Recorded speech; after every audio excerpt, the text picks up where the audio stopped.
So we are talking about the ghostly horror movie Bethany, a movie directed by James Cullen Bressick, who also co-wrote this along with Zach Ward.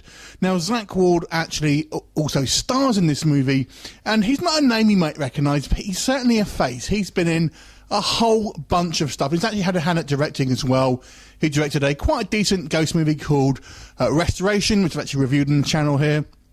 And the story here basically focuses on a couple as they move back to the wife's kind of maternal home, basically, when she was a child. And she has bad memories of this place. She had an abusive mother who was a very controlling woman, played by Sharon Doherty in some flashbacks.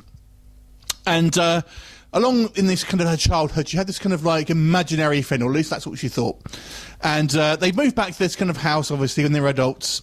And strange things start to happen. There's strange sights and sounds. Is it a ghostly apparition? Is it I think Claire going mad? Is she losing her marbles, or is it something else entirely? You have to watch the movie to find out. So let's talk about Bethany.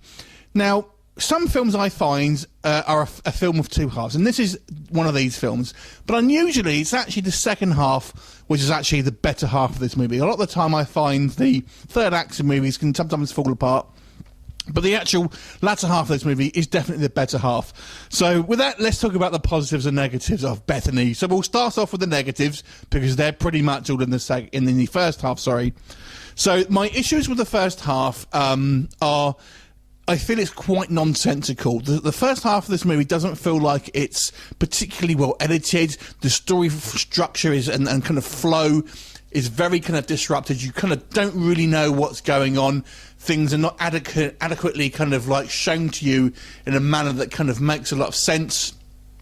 The director seems to be making some somewhat artistic choices that I don't feel potentially work and kind of take throughout the film, kind of extreme close-ups and stuff like that, and overall I feel are meant to be artistic, but they just come across as kind of odd choices, to be honest. Now, we get to the second half of the movie and it's all changed, and I've got to say my interest was waning at the kind of the halfway mark, but good for this movie. It picks itself up and delivers a solid second half of the movie where the story really starts to ramp up. It seems to be on a more of a kind of sure footing. The story structure is a lot better. We have some fantastically creepy scenes, basically, and an intriguing plot, certainly in the second half at least.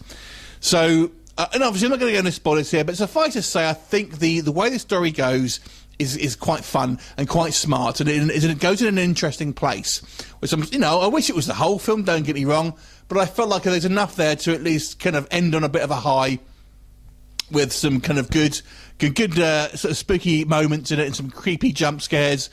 It does end on one of these kind of like little stingers, which I feel was a little bit of a disappointment in regards to it set itself up for something else, which I felt would have been a much better little stinger, and the one we got was kind of ended up being somewhat of a typical thing you'd expect from a horror film, but it could have been something else. But I can't go into spoilers, obviously. Overall, though, I've got to say the second half did somewhat make up for a poor first half, and overall I did kind of enjoy this film because it kind of leaves you feeling on a bit of a high after watching it. But the first half, I'm sad to say, was rather dull because it just seemed such a mess. But overall, I'll give this movie a 6 out of 10. I'd say it's a fairly solid horror film overall, but you just got to survive the first half to get on to the considerably better second half of this movie. What did you think of it? Leave me a comment, and I'll look forward to seeing you next time. Bye for now.